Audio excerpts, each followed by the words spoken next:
স্বাভাবিক মৃত্যুর অধিকার চাই। কিন্তু আমরা প্রতিদিন ঘর থেকে বের হই, রাতে জীবিত ঘরে ফিরবো কিনা এর নিশ্চয়তা আমাদের নাই। আগামীর বাংলাদেশে যেন আর শোক যাত্রা করতে না হয়, মানুষের নিরাপত্তা দেওয়া হয়, সেই নিশ্চয়তা করা হবে ইনশাআল্লাহ। আমাদের পূর্বপুরুষরা 200 বছর ধরে লড়াই করে ব্রিটিশ খেপিয়েছে তাদের পরবর্তী প্রজন্মকে একটি শান্তির জীবন উপহার দেওয়ার জন্য, নিরাপদ জীবন উপহার দেওয়ার জন্য। আমাদের পূর্বপুরুষরা পাকিস্তান থেকে বাংলাদেশকে আলাদা করেছে যাতে করে তাদের পরবর্তী প্রজন্ম একটি নিরাপদ বাংলাদেশে বসবাস করতে পারে। আমাদের পূর্বপুরুষরা 1990 সালে জীবন দিয়েছে, স্বৈরাচারকে দিয়েছে, যাতে বাংলাদেশের মানুষ, পরবর্তী মানুষ, জনগণ যাতে নিরাপদে বাঁচতে পারে।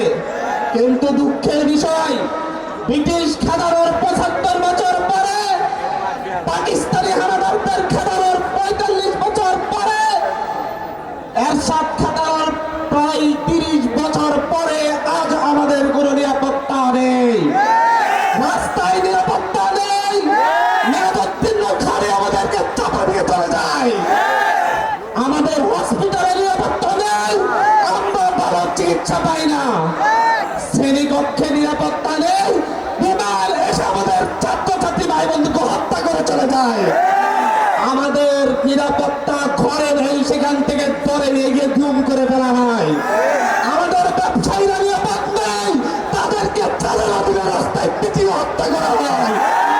আমরা এই নিরাপত্তার জন্য, নিরাপদ বাংলাদেশের জন্য আমরা বারবার লড়াই করছি, জীবন দিচ্ছি, কিন্তু আমাদের দেশের মানুষের ভাগ্যের কোনো পরিবর্তন ঘটছে না।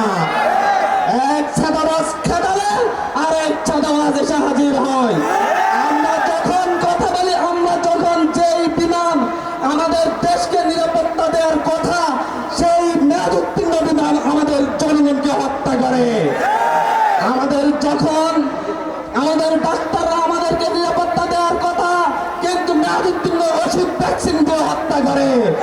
পুরো দেশটাই দুর্নীতিতে ভরে গিয়েছে। তারপর যত ঘটনাই ঘটে, প্রতিটা ঘটনার পরে আমরা একটা শোক র্যালি করি, শোক যাত্রা করি, এর পরিশেষ। রানা প্লাজায় গার্মেন্টস শ্রমিকরা নিরাপদ ছিল না, আইন অমান্য করে রানা প্লাজা তৈরি করা হয়েছে। আমরা তাজরিন গার্মেন্টসের কথা ভুলে যাই নাই, সেখানে অগ্নি নির্বাপক ব্যবস্থা না থাকার কারণে শত শত গার্মেন্টস কর্মী নিহত হয়েছে। বাংলাদেশের রাস্তায় প্রতিদিন 100 জন নিহত হয় অ্যাক্সিডেন্ট করে। এই বাংলাদেশকে নিরাপদ করে গড়ে তুলতে আমরা এই প্রজন্ম আপনাদের সামনে এসে দাঁড়িয়েছি।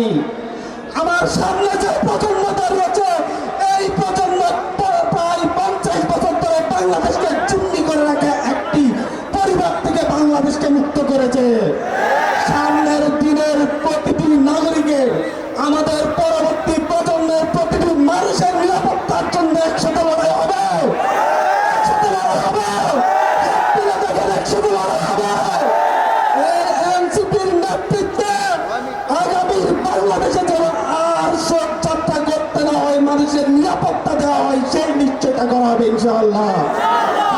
আমরা বারবার শোক যাত্রা করতে চাই না, আমরা নিরাপত্তা চাই, আমরা স্বাভাবিক মৃত্যুর অধিকার চাই। যেভাবে আমাদের মায়েরা স্বাভাবিকভাবে আমাদেরকে জন্ম দিয়েছেন, সেই অধিকার চাই। স্বাধীন বাংলাদেশে আমরা চাই কি? স্বাভাবিক মৃত্যুর অধিকার চাই। কিন্তু আমরা প্রতিদিন ঘর থেকে বের হই, রাতে জীবিত ঘরে ফিরবো কিনা এর নিশ্চয়তা আমাদের নাই।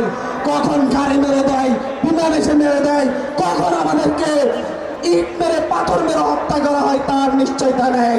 কখন আমরা ভিন্নমত পোষণের জন্য আমাদেরকে হত্যা করা হয় তার নিশ্চয়তা নেই। কথা একটাই, বারবার শোক যাত্রা করবো না। আমরা বলবো আজ থেকে আমাদের দাবি হবে একটা, এই বাংলাদেশের জনগণ, স্বাধীন দেশের জনগণ স্বাভাবিক মৃত্যু অধিকার চাই।